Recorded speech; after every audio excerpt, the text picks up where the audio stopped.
여러분 교재의 363페이지 유형자산, 무형자산, 기타 비유동자산에 대한 문제 이 시간에 풀어보도록 하겠습니다.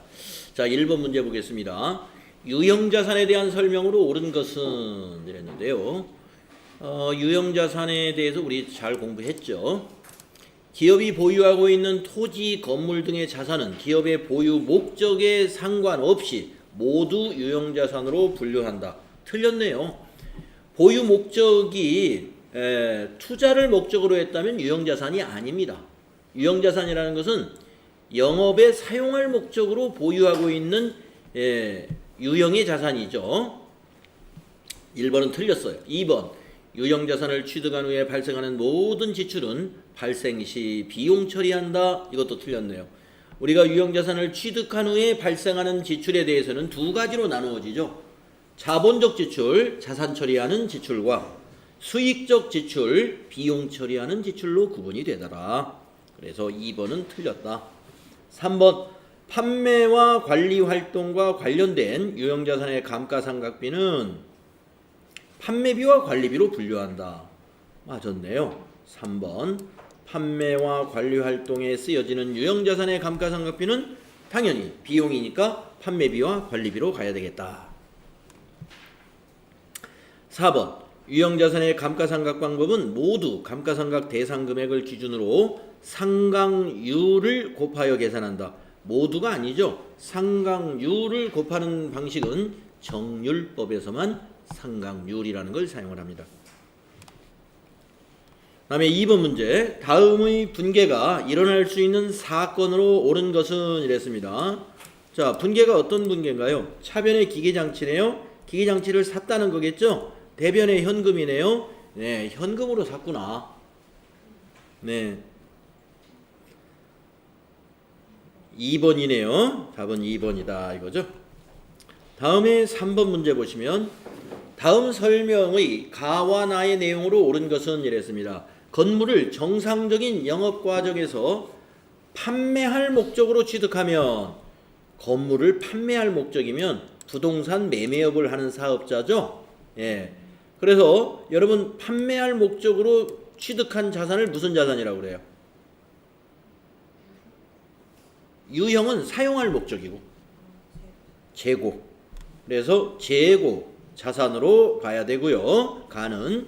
그 다음에 장기간 사용할 목적으로 취득하면 유형. 예. 투자는 사용할 목적이 아니에요. 예. 투자는 사용할 목적이 아니라 투자 이익을 얻을 목적으로. 그래서 사용할 목적으로 취득한 것은 유형자산이요. 판매할 목적으로 취득한 건물이라면 재고자산이 돼야 된다. 4번이 답이 되겠습니다.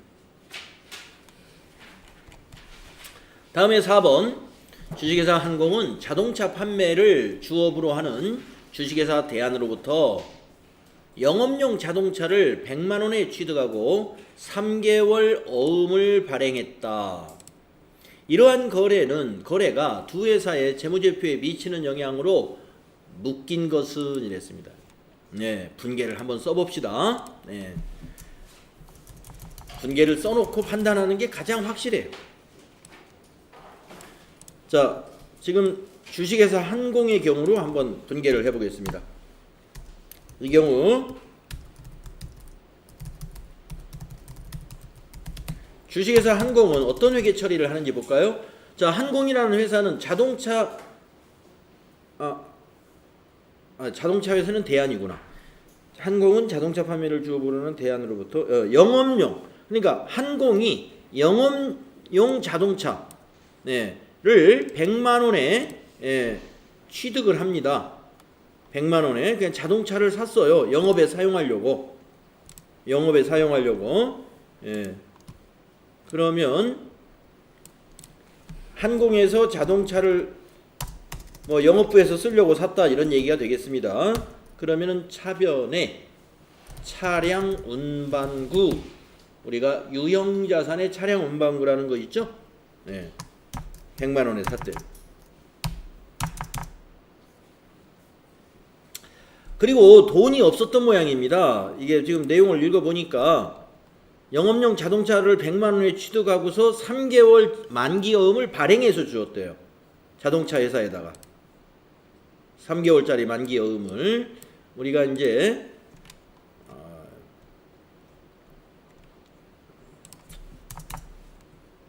띄워놓고 대변이 뭐가 될까요? 지급어음이라고 할 줄 알았어요. 네. 여기서 물어보면 거의 다 지급어음이라고 답변을 합니다. 네. 많이 틀린다는 얘기죠. 그만큼. 네. 자, 차변의 차량 운반구 요거는 자산 증가고요. 자산 중에서 이제 유형 자산이잖아요. 유형 자산의 증가고, 대변의 미지급금은 부채, 우리가 이제 부채 바로 뒤에서 배울 거예요. 부채 증가인데 이게 매입 채무가 아니라 이건 일반 채무예요. 일반 채무. 자, 왜 받으러움이 아니냐? 왜 지급어음이 아니냐? 지급어음 아직 안 배웠네요. 보니까 이제 다음 시간에 배울 것이 부채니까 지급어음인데, 여러분 지급어음은요, 앞에서 자산에서 배울 때 받으러움하고 서로 상대적인 개정 과목이라고 보시면 돼요. 거래처로부터 어음을 받으면 받으러움이냐? 다 받으러움이 아닙니다. 받으러움을 우리가 매출 채권이라고 하거든요. 상품을 판매하고 어음을 받을 때만 받으러움으로 개정을 분류해요. 상품을 판 게 아니라 우리 회사에서 타던 승용차를 처분하고서 어음을 받았다. 그건 미수금입니다. 여러분 받으러움을 매출채권이라고 하기 때문에 재고자산을 팔고 어음을 받은 것만 받으러움으로 우리가 회계 처리를 해야 돼요. 지금도 주식회사 한공이 뭘 샀냐면은 영업에 쓸 차량을 산 겁니다. 예, 판매용 차량이 아니에요. 만약에 이 주식회사 한공이 자동차 도매업을 하는 판매회사라면은 판매용 자동차를 100만 원에 사고 3개월 만기어음을 발행했다 한다면 대변이 지급어음 맞습니다. 지급어음이라는 매입 채무가 되는데 이거 판매용 자동차가 아닙니다. 사용할 자동차예요. 사용할 자동차. 사용할 자동차는 자산이에요.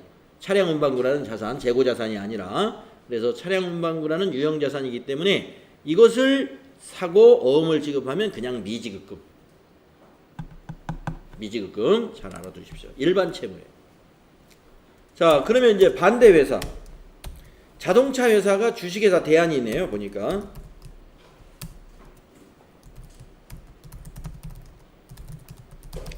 자, 주식회사 대안의 회계 처리는 어떻게 되느냐면요. 어음을 받았네요. 자동차 회사가. 주식회사 대안이. 자, 자동차 판매를 주업으로 하는 회사예요. 자, 그러니까 주식회사 대안에서는 자동차가 상품이에요. 판매를 주업으로 하니까. 자동차 판매를. 자, 상품을 팔고 주식회사 한공이 발행한 어음을 받으면 이게 바로 매출채권 받을 어음입니다. 받을 어음.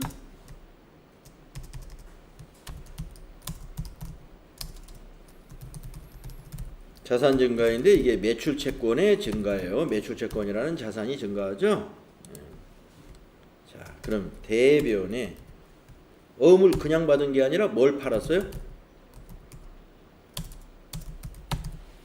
자동차를 팔았는데 주식회사 대안은 자동차 판매를 개정 과목을 뭘로 하냐면 상품 매출로 해요. 자동차 판매를 주업으로 하는 회사에서 자동차를 판매하면은 상품 매출이라는 개정 과목을 씁니다. 이 상품 매출은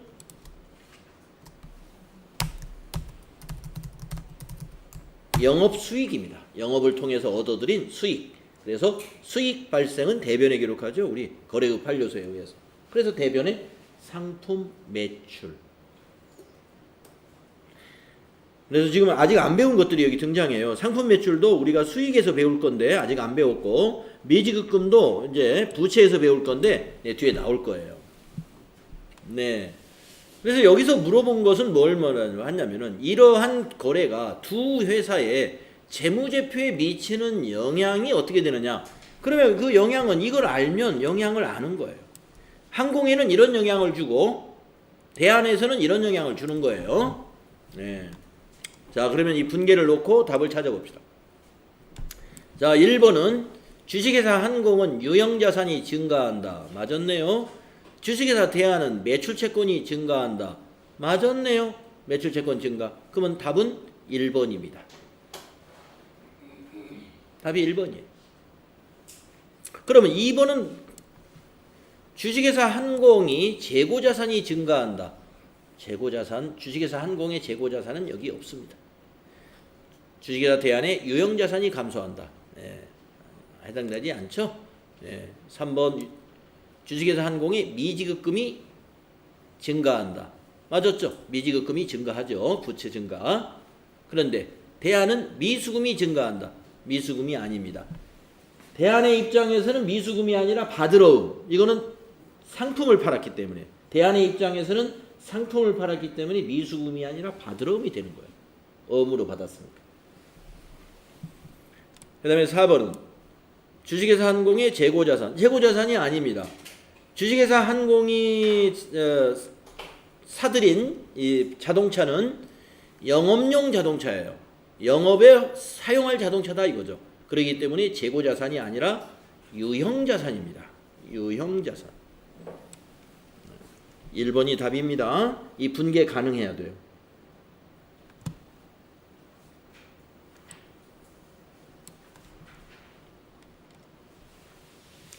다음에 5번 문제 가볼까요? 다음 중 유형자산에 대한 설명으로 옳지 않은 것. 옳지 않은 것을 찾아라. 1번 유형자산의 취득원가는 자산의 구입 가격뿐 아니라 취득 부대 비용을 포함한다. 예, 맞았죠. 2번 유형자산의 취득 후 생산능력 증대를 위한 지출은 기간 비용으로 처리한다. 이거 틀렸죠. 기간 비용이 뭐예요? 비용 처리하라는 건데 생산능력 증대, 품질 향상, 내용연수 증가 이러한 지출은 자본적 지출로 처리한다 그랬어요. 그래가지고 자산 처리해야 돼요. 그런 지출은 기간 비용이라는 게 비용 처리라는 말과 같아요. 그 기간에 비용으로 처리해라 이 말인데 생산능력 증대는 기간 비용이 아니라 자산으로 처리해야 합니다. 자산으로 처리해야 돼요. 자본적 지출이에요. 그래서 2번이 틀렸습니다. 3번에서 보면은 유형자산에서 발생한 자본적 지출을 수선비로 잘못 처리하면 당기순이익이 과소된다. 맞죠? 비용 처리 안 하고 자산 처리해야 되는데 비용으로 잘못 처리하면 이익은 적어지는 거죠. 비용 처리했으니까. 그래서 3번은 맞고 4번은 정률법에 의한 감가상각액은 매기간 감소한다. 네, 그래서 제가 지금 정률법 그림 많이 그려졌죠? 이렇게 점점 감소한다고. 다음에 6번 주식회사 항공은 공장에 사용할 기계장치를 50만 원에 구입하면서 매입 운송비 3만 원, 사용 전에 검사 설치비 2만 5천 원을 지출했다. 기계장치 취득원가가 얼마요? 했습니다. 네. 자, 신은경씨 얼마일까요? 네, 다 더하면 됩니다. 55만 5천 원. 네, 전부 다 취득원가예요. 다음에 7번 유형자산 취득 후의 지출은 자본적 지출과 수익적 지출로 구분할 수 있다. 수익적 지출을 자본적 지출로 잘못 처리한 경우 재무제표에 미치는 영향은 어떻게 됩니까? 물어봤습니다. 여러분 수익적 지출이 수익이라고 생각하면 큰 오해입니다. 수익적 지출이 비용이에요. 비용. 수선비. 예. 자, 비용으로 처리해야 될 지출을 자본적 지출. 자본적 지출이라 해서 자본이 아닙니다. 자산. 자산. 예. 우리가 유형자산의 취득 후 지출의 두 가지로 자본적 지출과 수익적 지출 공부했죠? 자, 따라서 여기서 결론은 이겁니다. 비용을 자산 처리했다 이 말이에요. 비용을 자산 처리했다. 자, 그러면 어떤 결과가 나올까 한번 생각을 해볼까요? 자, 여러분이 지금 우리가 찾으려는 것은 비용을 잘못 판단해가지고 자산으로 처리했다는 거예요. 그러면 자, 우선 비용을 분석을 해볼까요? 비용이 과소.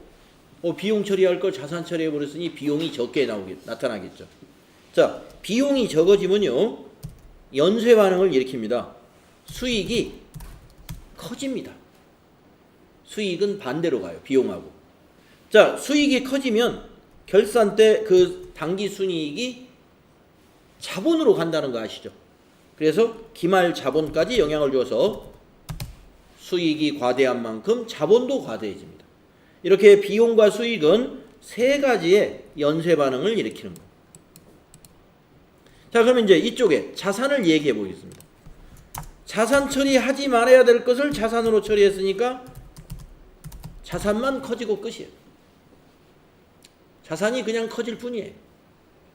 자, 그래서 수익적 지출을, 즉 비용 처리하는 것이 지금 말씀드린 수익적 지출이란 거예요. 유형자산의 수익적 지출을 자산 처리했다는 것이 바로 자본적 지출로 처리했다 라고 했을 때 재무제표에 미치는 영향은 이러한 영향을 미치게 되는 겁니다.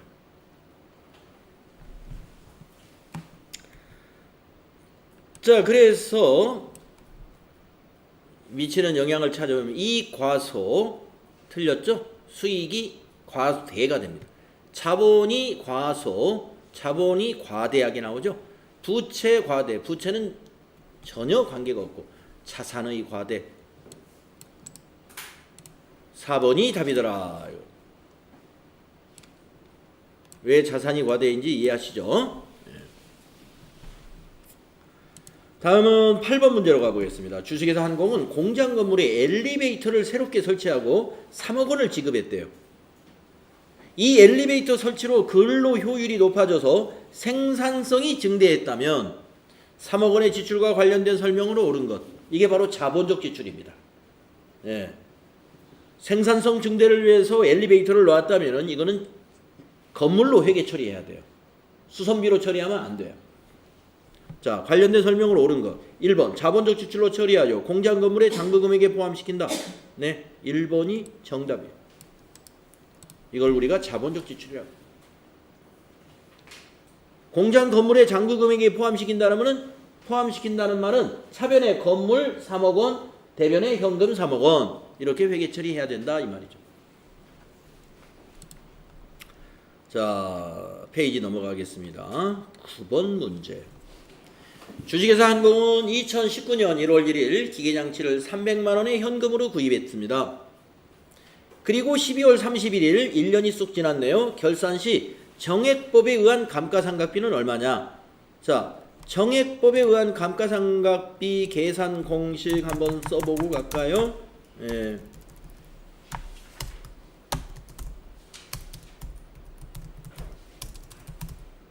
정액법이란 취득 원가에서 잔존 가치를 빼줍니다. 그 금액에다가 나누기 내용 연수를 하면 이것이 당기의 감가상각비, 매년 동일한 감가상각비를 감가상각하게 되죠.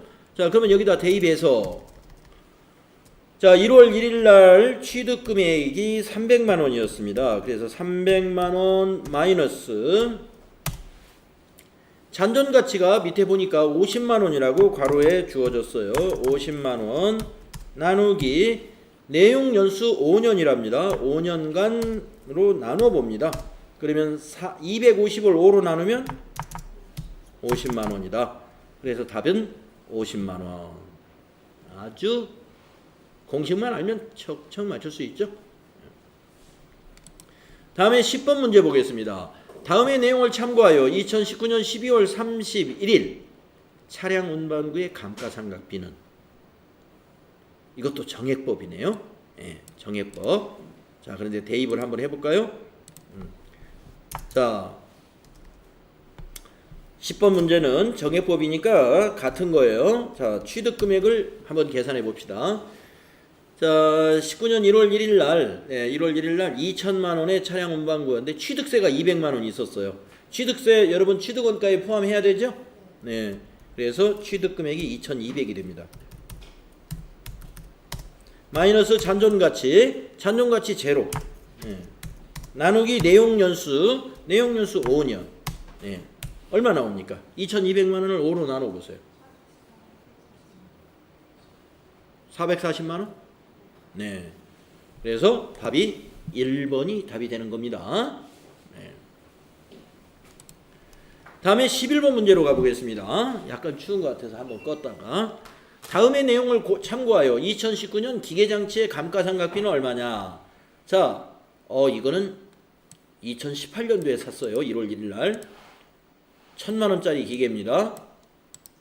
그런데 정률법이네요. 이거는 정률법. 정률이 45%. 네. 자, 그러면 우리가 정률법의 계산 공식을 한번 써봅시다.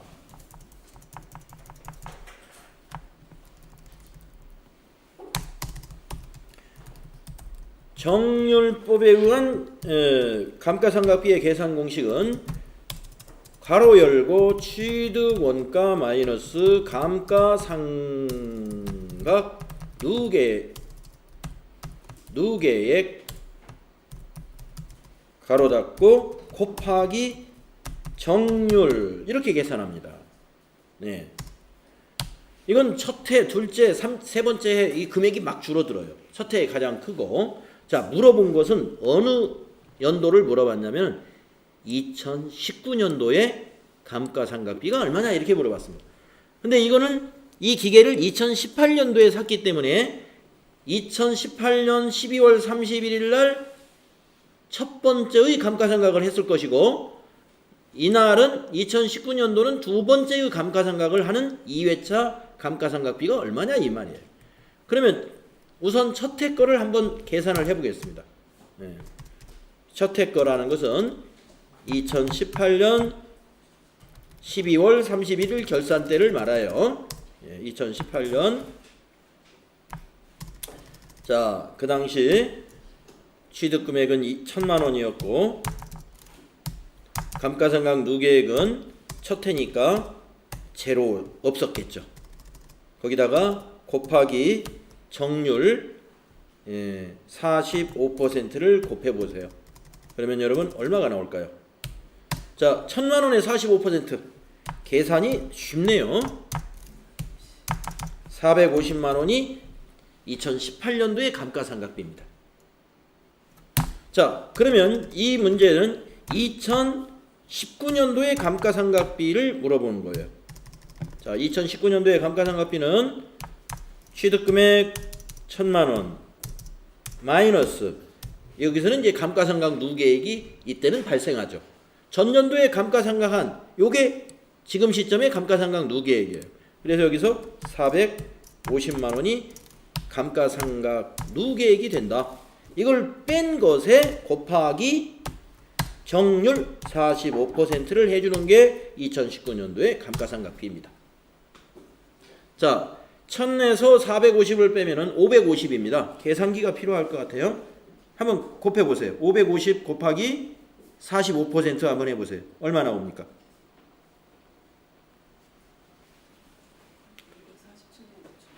247만 5천원. 이게 나오더라. 그래서 이 질문은 2019년도에 기계장치 감가상각비를 물어본 거기 때문에 답은 이거다. 이게 2019년도 감가상각. 정률법 공식 잘 이해하시면 됩니다. 정액법은 언제나 1년치가 똑같지만은 정률법은 보다시피 1,000만 원에 샀는데 정률이 45%였을 경우 첫 해는 450만 원, 두 번째에는 반절로 툭 떨어집니다. 240. 세 번째에는 더 많이 떨어지겠죠. 왜냐하면 감누가 더 늘어나니까 뺄 금액이 더 많이 늘어나기 때문에 같은 45%의 정률을 적용하지만 계산된 금액은 급격하게 줄어드는 거예요. 정률법 잘 이해했죠? 다음에 12번 문제. 다음 자료에 의하면 2019년 감가상각비는 얼마냐? 자, 이것도 2년 전에 샀네요. 1,000만 원에 구입했습니다. 감가상각은 연 1회 하고 이것도 정률이네요. 정률. 그런데 상각률이 이건 20%예요. 한번 이건 암산으로 한번 해보겠습니다. 예, 숫자가 탁탁 떨어지니까 암산. 여러분의 암산 능력을 가지고 자 2019년도입니다. 위에 있는 문제하고 비슷해요. 자 우선 첫 해의 감가상각비는 얼마일까요? 2018년도 결산 때의 감가상각비 200만 원이네요. 1,000만 원에 20%. 자 그러면 200이 감가상각 누계액입니다. 그러면 2019년도는 1,000만 원에서 200을 뺀 거에 20%를 계산해야죠. 1,000만 원에서 200을 빼면 800만 원. 800만 원의 20%가 얼마입니까? 160. 네, 그래서 답이 2번. 2019년도의 감가상각비는 160이다. 숫자가 이렇게 이 정도로 나오면 그냥 암산으로 해도 계산이 되더라. 다음에 13번. 다음은 주식회사 한공의 유형자산에 관한 자료이다. 이랬습니다. 자, 2018년 7월 1일에 상품 보관 창고 한동을 1,000만 원에 취득했네요. 중개 수수료도 20만 원과 함께 현금으로 지급했네요. 그러면 여러분 여기에 창고는 건물입니다. 건물이 취득 원가가 어떻게 되느냐면요. 1,000만 원 건물값에다가 중개사에게 준 이 수수료도 취득 원가에 포함해야 돼요. 자, 그 다음에 또 같은 날 취득세 50만 원하고 등기료 30만 원도 현금으로 지급했네요. 그러면 이거 다 더해야 돼요. 여기서 나온 거 다 더해야 그게 건물 취득 원가예요. 왜? 취득세도 취득 비용에 해당이 되는 거고 등기료도 취득과 관련된 거예요. 우리가 전 주인에서 우리 회사로 등기를 명의를 바뀌는 걸 우리가 등기 이전이라고 그러죠. 그때 이제 인지세가 들어가는데 그게 30만 원이라는 거예요. 자, 그래서 모두 더하면 100만 원입니다. 1,100이 되겠네요. 건물 1,100입니다. 자, 그 다음에 4번. 내용연수 10년이고 잔존가치는 제로. 감가상각 방법은 정액법이다. 월할 상각을 해라. 월할 상각이라는 건 뭐냐? 1년이 안 되었다 하더라도 몇 달치인지 달로 안분 계산해서 달수로 계산해 줘라. 그리고 라번 2018년도 감가상각비는 적정하게 계산을 했다. 문제가 아직 안 나왔어요. 그러면 2019년 12월 31일에 감가상각 누계액은 얼마냐? 자, 지금까지는 감가상각비만 찾으라고 그랬는데 이번에는 누계액을 물어봤으니까 2019년 12월 31일이 2019년도 감가상각비하고 2018년도 감가상각비하고 두 개를 이거를 다 더해야 됩니다. 이걸 더해야 그게 감가상각 누계액이 되는 거죠. 자, 그러면 2018년도 거부터 먼저 계산해 볼까요? 적정하게 계산됐다는데 얼마로 계산되었을까? 자, 건물이 전부 취득금액이 얼마예요? 1,100만 원이죠. 1,100만 원이고 내용연수 10년이고 잔존가치 없는 정액법이랍니다. 그러면 1,100을 10으로 나누면 그게 1년치죠. 그러면 1,100을 10으로 나누면 얼마예요? 1년에? 110만 원. 그런데 2018년도에 그럼 감가상각비가 110만 원이냐? 아니다는 거예요. 왜 여기 월할 상각하라는 말을 넣었을까? 보니까 이 건물을 7월 1일 날 산 거예요. 7월 1일 날. 그러면 대상 기간이 몇 달입니까? 7부터 12월이니까 딱 6달이죠. 1월부터 6월 빠지니까 반절이잖아요. 하반기. 그러니까 110만 원이 아니라 반절 55만 원. 그래서 2018년도에 감가상각비는 55만 원이었고 2019년도는 통으로 1년이 지났기 때문에 110만 원이 였으므로 2019년 결산 때의 감가상각 누계액은 이걸 모두 더하는 거니까 165만 원이 된다. 그래서 답이 4번이다. 감가상각 누계액이 뭔지 아시겠죠? 예, 그동안 감가상각했던 감가상각비를 다 더해 놓은 거예요. 그래서 이 감가상각 누계액이 건물의 차감 계정으로서 우리가 재무상태표를 보면은 그 밑에 이렇게 표시되는 거 제가 재무상태표 보여줬었죠? 우리 책에도 나와 있었고. 예, 감가상각 누계액을 보면요. 예, 우리 회계 프로그램에서 감가상각 누계액을 더전 프로그램을 이렇게 보게 되면은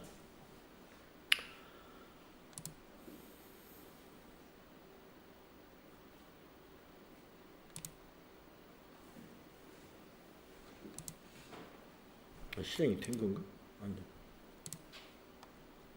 아, 이 회사를 선택할.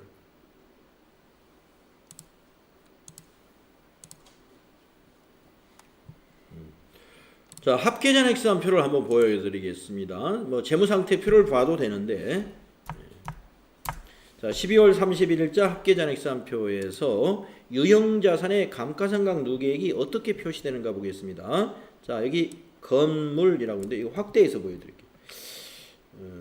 자, 한눈에 잘 안 들어오네요. 건물 감가상각 누계액이 오른쪽. 자, 여기 자, 건물 잔액이 여기 8,900입니다. 그런데 감가상각 누계액이 대변에 2,200이 있습니다. 여기 2,200 이게 감가상각 누계액이 있고요. 건물은 차변에 8,900만 원이 있죠. 그러니까 이 8,900에서 요 2,200을 빼주는 거예요. 그것이 차감 계정이에요. 감가상각 누계액 차감 계정. 자, 그러면 재무상태표를 보는 게 낫겠네요. 재무상태표는 좀 보기 편하게 해요. 이걸 보기에는 자, 재무상태표에서 보면은 바로 밑에 표시되니까 다시 한번 건물을 보겠습니다. 자, 건물 부분을 잘 보십시오. 네. 자, 글씨가 좀 작습니다만은 건물 여기 금액을 두 줄로 나눴습니다. 두 칸으로. 자, 왼쪽 칸에 8,900만 원 건물 표시되어 있고요. 그 밑에 감가상각 누계액을 2,200만 원이라고 이렇게 표시합니다. 그리고 옆에 있는 금액란에다가 6,700이라고 쓴 것은 뭐냐? 여기에서 이 밑에 있는 감누를 빼가지고 6,700이다 이거예요. 그래서 감가상각 누계액을 우리가 차감 계정이다. 예, 자산의 차감 계정이다. 이렇게 했다는 것입니다. 자, 몇 번을 하다가 지금 이 얘기를 나왔습니까? 우리가. 네. 자, 13번까지 했죠? 네, 13번까지. 자, 문제가 좀 남았어요. 그래서 다음 시간에 우리가 나머지 문제 다 풀고 다음 시간에 부채로 넘어가도록 그렇게 하겠습니다.